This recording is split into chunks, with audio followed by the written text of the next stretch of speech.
বাবরি মসজিদের বিরোধিতা করে আবার সেই মসজিদের জন্যই লক্ষাধিক টাকা দান, ডিগবাজি না অন্য কোনো কৌশল তৃণমূল নেতা শফিউজ্জামানের?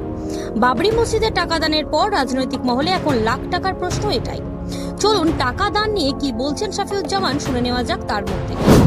আমি কালকে আমার ব্যক্তিগত অ্যাকাউন্ট থেকে 1,11,000 টাকার একটি চেক ওয়েস্ট বেঙ্গল ইসলামিক ফাউন্ডেশন, যে ফাউন্ডেশন বাবরি নির্মাণের জন্য সম্ভবত হুমায়ুন সাহেব এবং তার আরও সংশ্লিষ্ট ব্যক্তিবর্গরা করেছেন, আমি সেই ফাউন্ডেশনেই 1,11,000 টাকা আমি পাঠিয়েছি।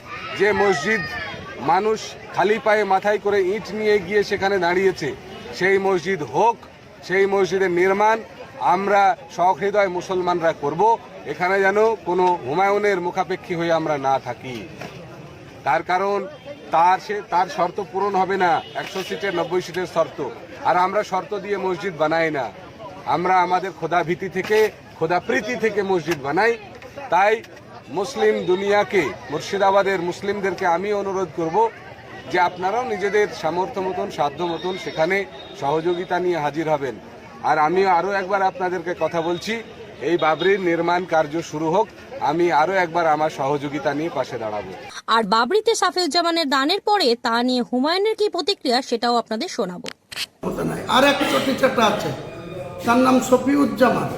সে গত 10 দিন ধরে ওখানে নওদায় বলেছিল, একটা হিন্দু গ্রামে গিয়ে মিটিং করে মাইক নিয়ে বলেছিল যে বাবরি মসজিদ হতে দেব না, বাবরি মসজিদের সার্বজনীন বিরোধিতা করব।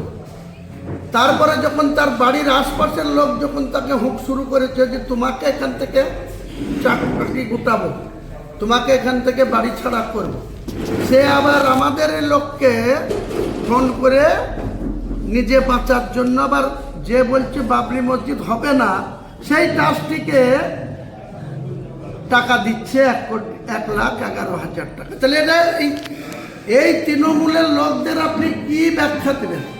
এদের সম্বন্ধে কি অ্যানালিসিস করবেন?